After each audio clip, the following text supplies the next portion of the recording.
No dia 8 de dezembro, na porta de seu prédio em Nova York, um dos maiores músicos de todos os tempos foi assassinado. Nesse dia, a música perdeu John Lennon. Mas como foi o último dia de John Lennon? Por qual motivo ele foi morto?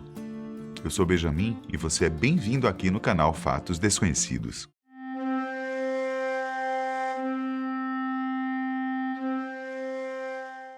John Winston Lennon nasceu no dia 9 de outubro de 1940 na cidade de Liverpool, na Inglaterra. Foi criado por sua tia por conta de problemas em sua família. Em 1956, ganhou seu primeiro violão que foi comprado usado, adquirido por um pequeno preço. Começou a tocar e decidiu que iria criar uma banda. Junto com Paul McCartney, George Harrison e Ringo Starr, formou o que para alguns foi a maior banda de todos os tempos, os Beatles. A popularidade da banda era quase que inacreditável, um fenômeno nunca mais visto. Pessoas de praticamente todo o mundo conheciam o quarteto e suas músicas. Multidões eram arrastadas por onde eles fossem. Em 1969, ele se casou com a cantora, compositora e ativista japonesa Yoko Ono. Juntos, tiveram um filho.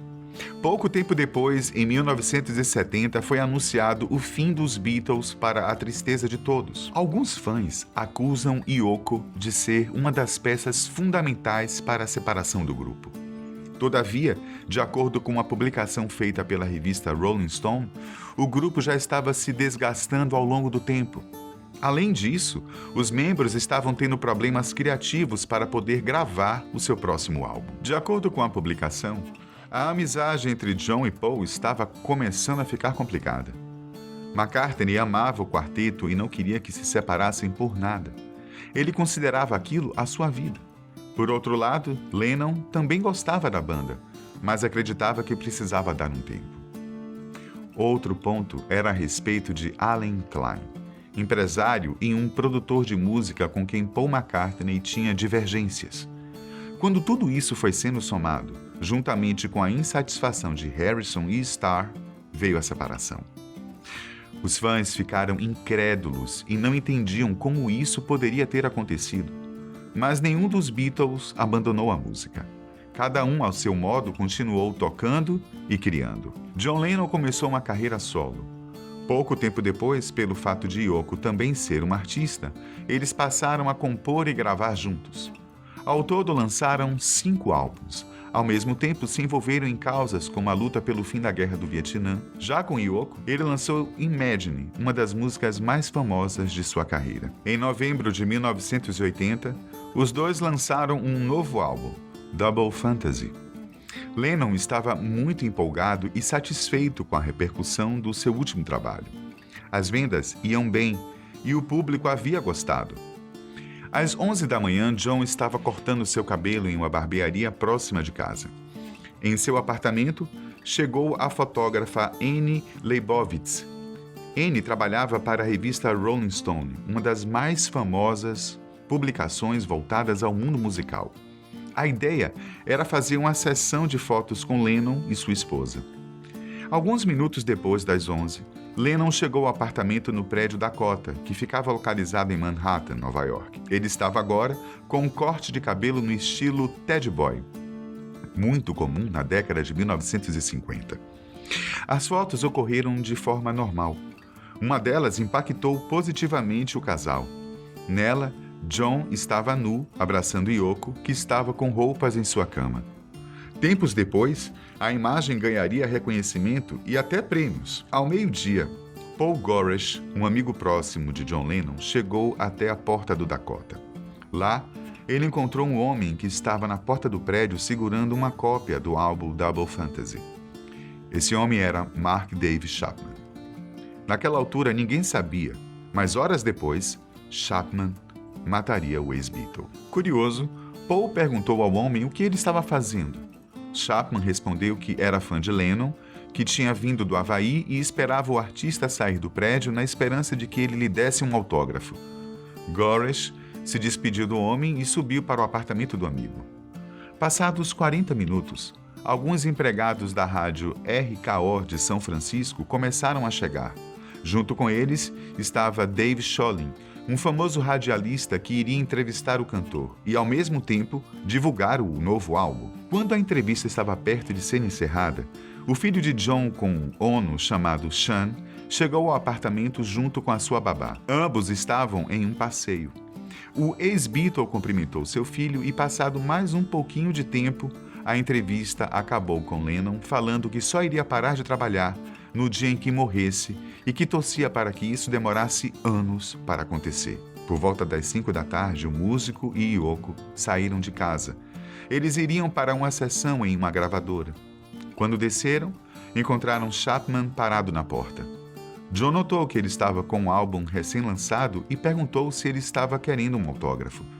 Chapman disse que sim, e o ex-Beatles prontamente autografou. Em seguida, Paul chegou a tirar uma foto dos dois.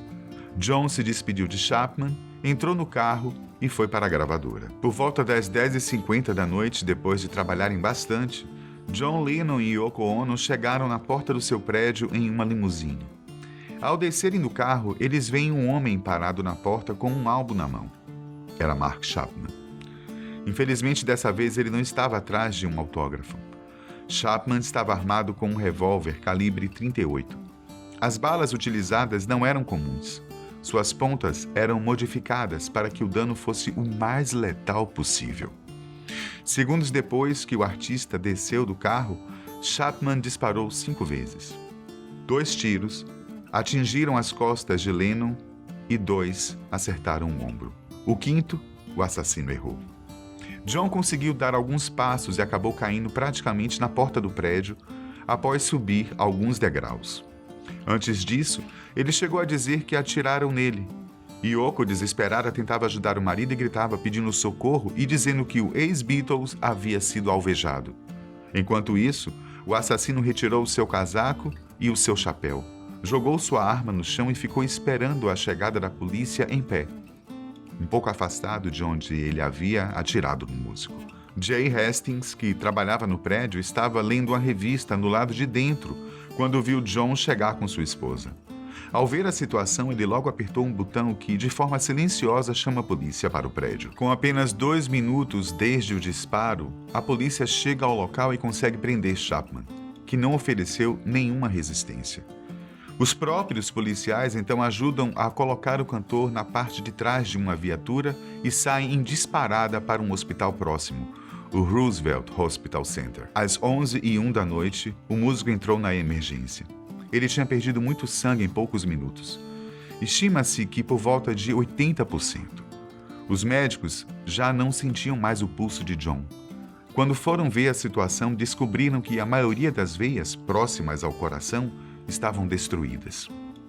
7 médicos tentaram desesperadamente fazer com que o ex-Beatles permanecesse vivo. Mas, às 11h15 da noite, John Lennon foi dado como morto. Yoko Ono foi a primeira pessoa a saber. No momento, ela ficou desesperada, gritou e chorou muito. Passados alguns minutos, ela conseguiu se acalmar e ali começou a pensar no que iria dizer ao seu filho Sean. Como contar que o pai foi morto? Outra preocupação era a imprensa. Logo, o mundo inteiro saberia que John Lennon havia morrido de forma trágica. Ela pediu que os médicos demorassem um pouco para divulgar o que aconteceu. Quando todos ficaram sabendo, até mesmo a transmissão de uma partida de futebol americana foi interrompida para a realização do anúncio. Quando souberam da morte, vários fãs foram para a porta do Dakota, onde John vivia e onde foi morto. Lennon foi cremado e suas cinzas jogadas no Central Park. O lugar onde elas foram espalhadas hoje é um memorial. O motivo do assassinato é que deixa muitos fãs até hoje indignados. Mark Chapman afirmou que matou o ex-Beatles para chamar atenção. Ele disse que queria ser alguém famoso, que entrasse para a história de alguma forma. Atualmente, o assassino se diz arrependido e envergonhado, por vezes até perseguido. Fazendo uma retrospectiva, Chapman diz que foi um assassinato sem sentido. John havia sido legal com ele ao assinar o álbum e não tinha nenhum motivo para que o crime fosse cometido. O assassino continua preso e todos os anos apela para poder ser libertado, entretanto, sem sucesso. Apesar de ter partido de forma trágica, John Lennon deixou uma obra fantástica, tanto no período em que fazia parte dos Beatles, como quando estava em carreira solo. Suas músicas continuam sendo fonte de inspiração para milhões de pessoas ao redor do mundo. O vídeo de hoje vai chegando ao seu fim. Um abraço e até a próxima.